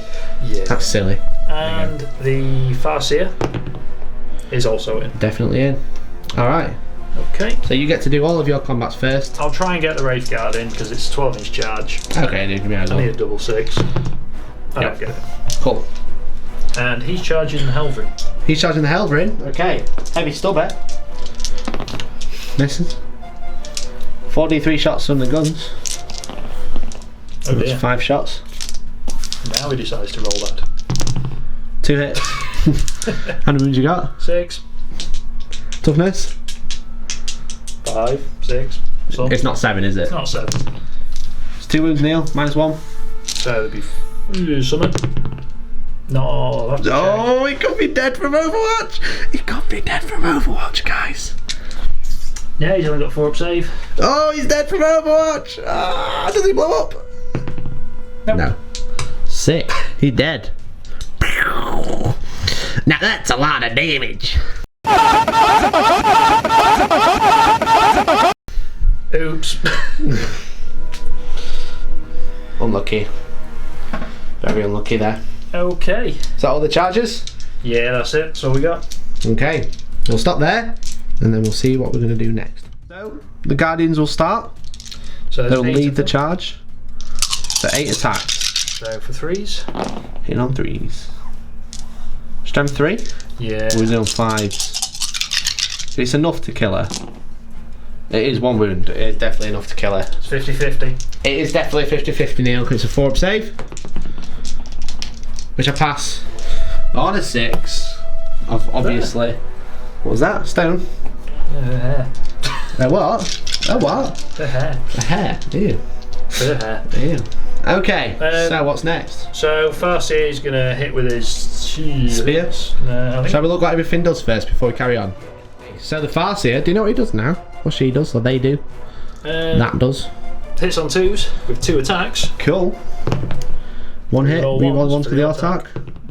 2 hits. Always wounds on a 2. Very cool. 2 wounds. 2 wounds, no minus. No. Well, 1 goes through. D3 damage. Very good. 2 damage. 2 wounds, down to 12. Now the Autark has a Starglaive. Yeah. So it's -1 to hit, but it is ×2 strength, which makes him strength 6. Very good. So he's wounded on 5s, and you're still doomed. I am still doomed. So 3s rerolling 1s. So 2 those are hits. 2s. 5s rerolling. 5s.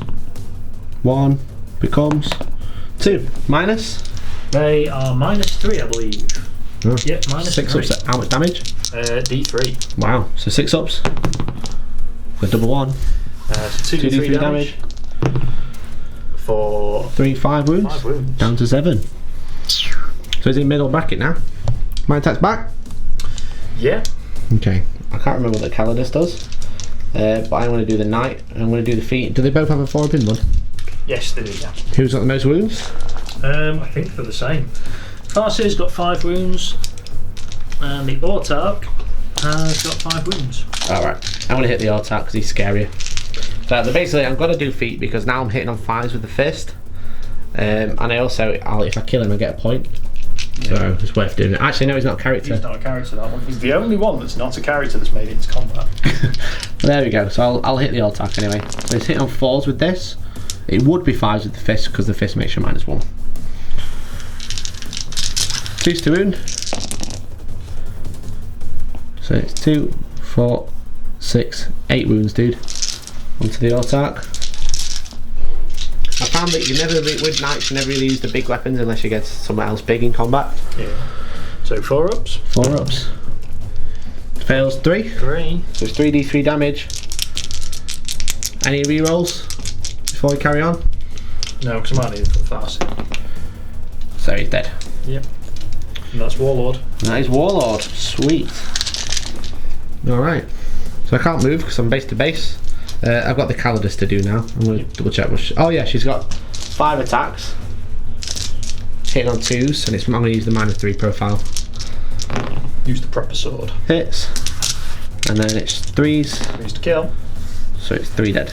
It's -3. I could use the 9s that always win on 3, but that's only really good against the against these guys. Yeah. Alright. So that's the end of my turn. Your turn. Yeah, end of my turn. Do you want to do a leadership test for those? They've lost 3? Lost 3. Oh, they lost 4, sorry. Lost 4, so they're only going to lose 1 Yeah. for Iyanden. They lost 1 in Overwatch, if you remember. That's why it's 4. Yes. No more leaderships over there. No. So, my turn 3. Do you score any cards? Did you remember that we played a card game? I may have forgot to draw them. You may have forgot to draw them. Oops. I've got defend objective 4, advance, and hold the line. Okay. So I'm not getting any of those at the moment anyway. No. I've started defending objective 4 though, and I've stopped you. You have stopped me to defend objective 4. So, I've drawn one out already. It's face down. So mine, I have advanced to get out of my deployment zone. Which is probably fairly easy to do because that Helverin is super fast. So, Imperial Knights and Assassins turn 4. Turn 4, I mean turn 3. Yeah. Okay guys, that's the end of the Knights and Assassins movement phase. Not much happened really. The Helverin advanced. He's only got 12 wounds, so he's got 8 left. Advanced and I rolled a 6-0. Don't know how far it moves when you roll a 6 to advance? 8? No. It's 20 inches. It's just a bit silly. They are super fast. I think you're compensating for some of mine. So he's advanced there, so he's out of the deployment zone, so I automatically score advance, which will put me on 3 points, which is cool. That knight fell out of combat. Interestingly, something I didn't realise, where a knight can only move over infantry when it falls out of combat. It can't move out of infantry normally. Something to watch out for, knight players, you can get bubble wrapped. Yeah, it's a slight interesting one, and it's only if it's infantry, so if the artillery has been front and back, you'd have been slightly stuck. Yeah, exactly. And the Crusader has moved up to there. If I don't kill them shooting, I can just at least charge them, because I haven't got any hold objectives. The Calidus has fell back. She can still shoot and charge out of combat when she falls back, because it's just getting a little bit silly now, Neil. Yeah, I think this may be the last turn. Maybe. And then the Vindicator stood still. He's going to just shoot one of them in the head. And then the Colexis is running around. He's going to try and charge into these guys and grab objective 4 on the way. So there you go. So that's the movement phase. So is the shooting phase coming up. So welcome to Hellstorm Janitorial 101.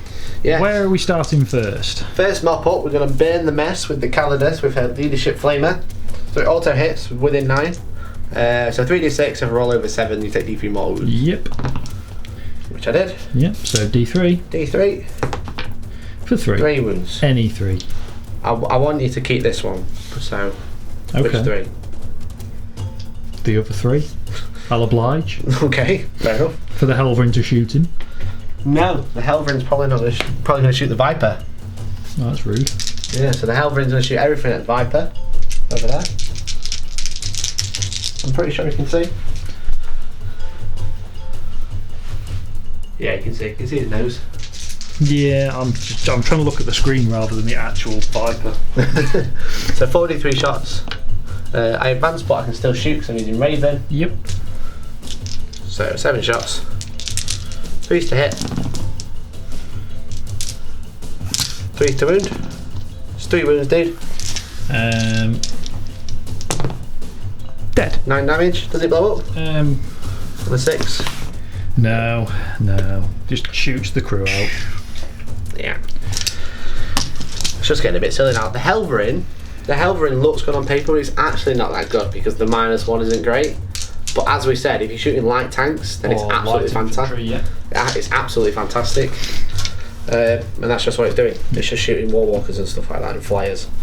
This guy is going to shoot everything. No, he's not. He's going to shoot the melter cannon into the Farseer. Okay. Because that's fun. And then the other guns into this guy. Okay. So I'll do the heavy stubber first, hitting on 4s because he's degraded. Wounded on 5s. Nothing. That's unfortunate. Yeah, and then the auto cannon's hitting on 5s now because you're not a flyer. Yeah, I'm a gently hovering device. It's 1 wound, -2. -2, so it's -1, sorry, it's 2 damage. 5 up. Nope, so down to takes 1 wound. And then the melter cannon at the Farseer. 4 shots. Hitting on 4s. Jink. 1 hit. I jinked. Told you, I jinked. Stupid. Alright, the Crusader. Mikey's run out of data. The Crusader's going to shoot all the stubbers and the flamers at the Wraith Guard. He's also going to shoot the... Well, it's going to have to be a platform or some Wraith Guard. Yeah, he's going to shoot the Endless Fury at this platform and the battle cannon at these as well. Okay. So I'm going to do the Endless Fury. So 14 shots, hitting on 3s at the platform. And then any 6s get an extra hit. The 5 there as well. Yeah. 3's to wound. These are -2. -2, yeah. You got 4 up saves, so these are 6, 8, 9, 6 ups. I've got this. I don't got this. Cool. So then I'm going to do the heavy stubbers at the Wraith Guard because there's only 1 wound left. 3s. You mean 5s? 5s. I've got, obviously, because you're a Still, rave card. still I rolled 4 6s. So 6s. There you What is going on? take 2 wounds. So he's down to 2. Yeah. Storm Spear. He's deed. 2 hits. 2 wounds. 1 wound. 1 wound. D6 damage. 3 wounds. And he's dead. It's getting a bit nasty now, this, Neil. I don't know if you noticed. Only just. Only just a little bit nasty. But you've run out of guns. I mean, I've got the Vindicare and the Collectors to shoot yet. The Vindicare can only see him. And I don't want to shoot him because I want to get on that objective. So I'm going to charge. I'm going to charge the assassin into there. I can't see you, so I can't overwatch you. You probably can't see me. It's not like a lower level ruin, so you can probably see me through there. It is a mighty big bush. I'll let you shoot me. Okay, so the bendy bullet's coming in. I mean, we are Eldar, so I mean, it's just, why would it's you a not? wound. Takes it. Charge range. Oh, Well, let's put that's him 4. off. Shot him, must have shot him at kneecap. Yeah, Put him no off. idea. Alright, and then the Errant is going to charge the Farseer and the platform. So the Farseer is going to overwatch with Smite. So you mean a pistol, which misses. And the platform as well. Yeah, D3 shots from the platform. One One shot. shot, hitting on 6s.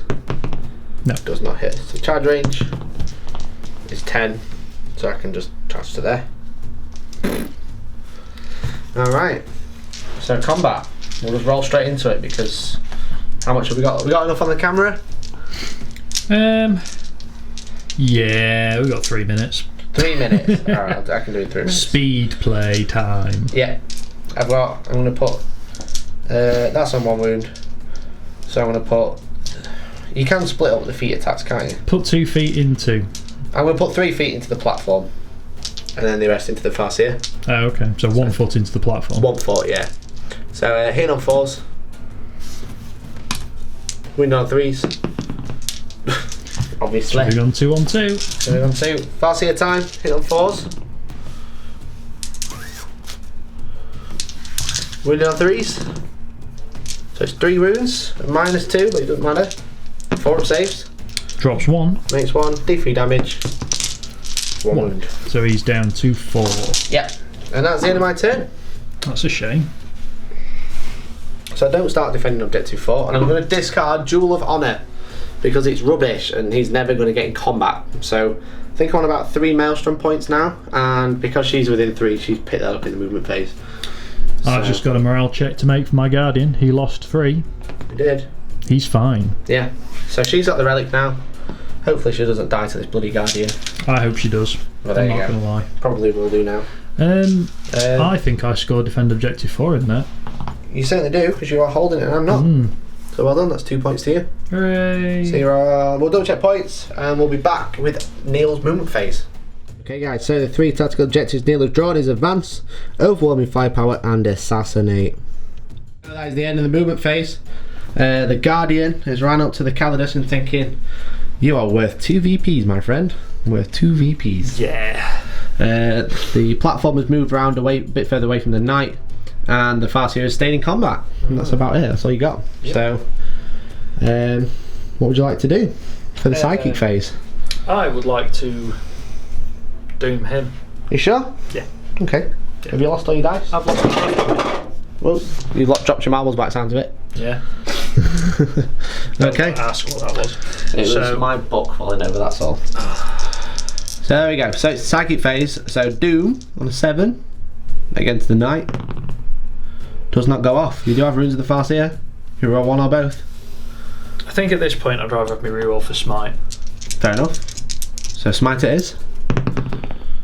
Goes off on 10. You're going to re-roll it? I'm going to reroll the 4. Yeah, try and get 5. So D6 mortal wounds. No. Nope. So D3. He's only got 7 left, to be fair. So that's for 3. Cool. Down to 4. Down to 4 wounds, yeah. Right. I like that. Yeah. Thank you. So down to 4 wounds. It's now the shooting phase. Would you like to shoot him in the shooting phase with your pistol? I would. Go for it. He hits. Yeah. Wounds on 6. Does not re-roll. No. Nope. Now. Now. Now then, The big one. the Guardian. The Guardian. He's going to shoot the assassin. Sure. He One hits. hit. That's all you need. Falls to wound. It's a wound. 4 up save. Can I have, Why have we we swap swapped? places. Can I just have 1 dice? Thank you. It's an important roll. 4 up. She makes it. Oh, do you want a command point now? I would, but I've got no points left, mate, so sorry. I'm going to have to try and charge you, aren't I? Yeah, probably. Be a laugh. So, is that the end of your shooting phase? Yeah. Alright. Charge phase. I'm charging. You're going to charge the Guardian. I'm pretty sure everyone's out there like, why would you do that? It's like, I'm gonna use because Neil's dice. You might roll less than 7 and not kill him. I rolled, that was a 3. That's 4, but that's 9. So D3 mortal wounds. It was an Ciao. idea. It was an idea. It was an idea for sure. Any more charges? Nope. Okay. So, Farseer strikes. I've just got to finish your night off. I've got 2 attacks, hitting on 2s, Yep. 2 hits. wounded on 2s, Yeah, always wins on 2s. 2 wounds, 2 flip no saves. I'm AP. going to stop using your dice. No AP, but it's D3 damage, isn't it? It's large. So I fail 1. For 2, 2 wounds down to 2. Alright. Shall I use the fist? I think she used the fist. I'll do it. Hits on 6s. 2 hits. It's large congregation. 2s. 2 wounds. 2 4 ups. Failing in one, she's dead. Fails in one, she's dead. Squish. Cool. I'm just going to stand still. I think I might now be losing. Maybe. Do you score any cards, dude? No. No? No. No? No. Okay. So it's an interesting one now, Neil. Because it is only turn 4. Right? And I'm going to draw 2 cards. And it's this is basically a flaw I've seen in our rules pack. So I have overwhelming firepower, and that one is kill type vehicles. You don't have any vehicles, so we'll auto redraw. A secure objective 3. So it's only turn 4. You've only got 1 model left, and I've only scored like 3 cards. So what I would have to do now is essentially ignore you for a few turns and try and score points. It is something I think I'm going to address later on, because an opponent could concede now. Like you could say, well, I concede, denying me scoring more points, and they use the tiebreakers, or at least for the scoring anyway. So it's something I'm going to look into. An idea I've had is basically if you table your opponent, you automatically score the rest of the cards you could possibly draw. Yeah. To make sure you get those full points. That's what ITC do. Well, basically, yeah, ITC, where if you get tabled, then you run through the rest of the turns, because you're always to play 6 turns. But this is random turns, and basically you could deny me. Well, you can't really deny me last strike, but you could deny me maelstrom points essentially. So, do you want to call it there, or should we carry on? I think we should call it there. Yeah. But Shall we see what I could have scored? let's see what you could have won. Cool. Let's have a look off camera. Right, so that is the end of the game. Look, we've been doing some working out, so I moved this pen. And essentially, we've gone through all the points. What would happen at the end of the battle is, if anyone concedes, or if basically one gets tabled, or the game comes to a natural conclusion, you'll leave all your models still, and you'll call a TO. So there'll be 5 of us. So there'll be me, there'll be Alex, there'll be Neil, there'll be Toby, and there'll be Elliot. Yep. And then we'll fill in a score sheet for you where we'll work out all the points. But essentially for this scoring, because last time it came to a tabling, so we didn't really get to do it properly, but we're going to do it properly for you now. Essentially, I scored 6 VPs because I'm holding the relic with the assassin. Yep. If I wasn't holding it with the assassin, it was just on the floor, it's closest, and I'd probably get 3. Yeah. We then ran through all the cards I could have scored. We essentially played out the rest of the game stupidly quick. So you basically theorise it. So you basically draw your cards and go, well, I could have done that because I could have moved far enough. Yeah. For example. For example, basically turn 5, Neil did actually kill that knight with the D platform, because I didn't end up killing him. Typically. So he did get a couple of cards from that. Yeah. So for Maelstrom, I actually worked out that I had 10 cards. So 10 points altogether, because a couple of 2 scorers in there. Yeah. and Neil had 4. So it's currently 14-4 to me. Yep. Then secondaries, I got Warlord, Yep. and I got First Strike. And I also got Linebreaker with the Colexus, who's just there because he's just inside the deployment zone. Yep. And then we did. Neil got none, so it's currently 19-4.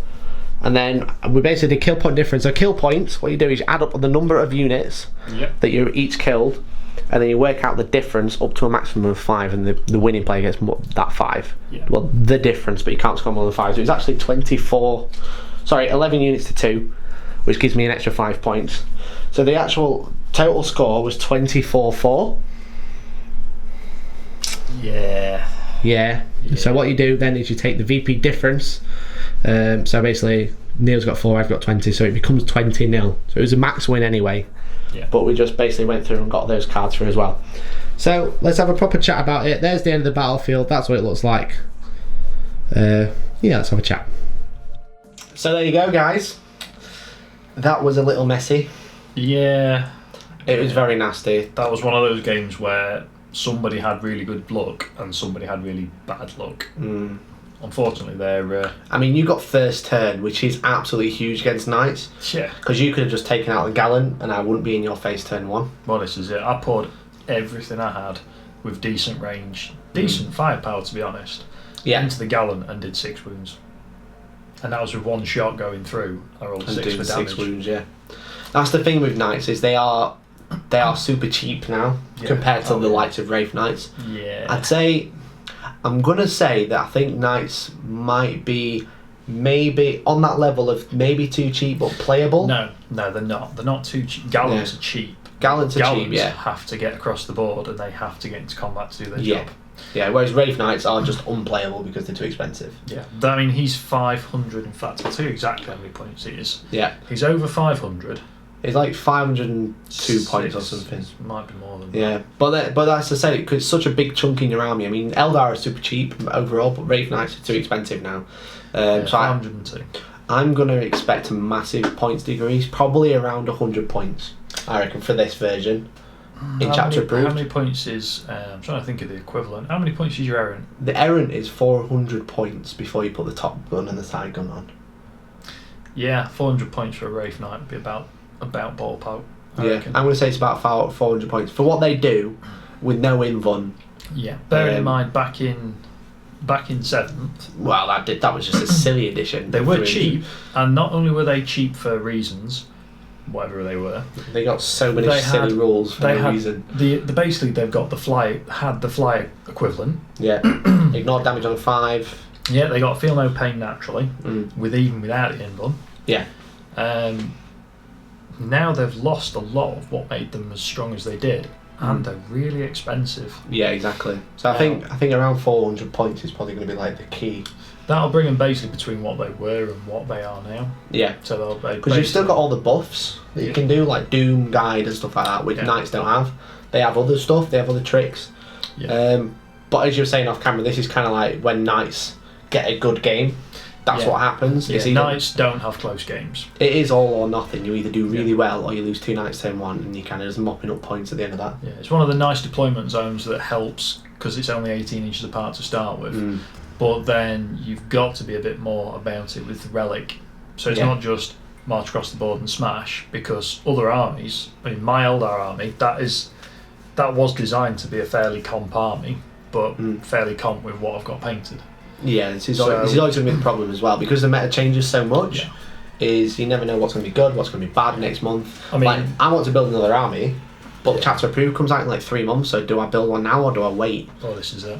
I mean, it's a tough one. As probably most of you have noticed, Dan's are probably more tournament-based, meta-based Eldar player.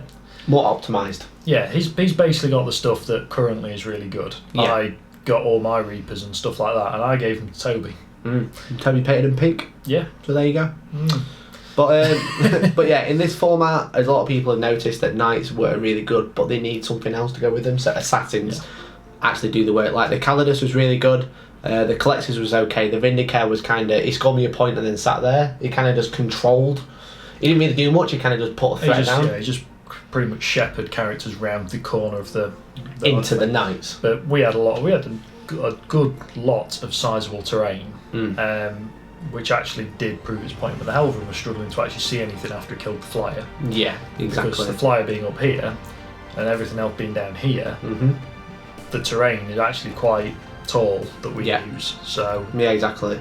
So you're more than likely going to find terrain like this at the event. It might be a little less dense, a little bit less scenic. You know, we won't have the rocks. Sadly, as much as everyone wants the aquarium rocks, we won't have those on the battlefield. When you're playing to time, you don't want to be playing for 2.5 hours of cocked dice rolls. No, exactly. So, but there'll be lots of line sight blocking terrain. But yeah, hopefully you've got a better idea how to play. There's only mission 3 now that we haven't played as a battle report. We might do that as a special treat after the tournament, but by the time this is out, we won't be able to get another one out. So hopefully, if we've done this on time, this is before Saturday the 11th. It might be like a minute to midnight on Friday. So you're all in the hotel. You just finished watching, and you're like, "Why did I watch this?" If you're most people that we know that do tournaments, you'll be in the hotel painting your army still before the Saturday morning. Yes, Billy. So there you go, guys. I hope you enjoyed this battle report. If you've got any questions about the pack, if you've got any suggestions of changes or anything like that, especially at like the pack itself, how we do things, you know, we try and do things a little bit different here at Hellstorm. So we do hope you enjoyed it. But yeah, if you are coming to the tournament, we're looking forward to see you. We're actually all super excited. Yeah. We've got everything prepared now. We are ready to go. It's going to be absolutely awesome. We can't wait. Yeah, very much looking forward to meet everybody. Yeah. So I think we'll leave it there. Yeah. So thank you very much for watching, guys. We've been Hellstorm Wargaming. You guys have been fantastic, and hopefully we'll catch you in the next one. Right. See you later. See you again.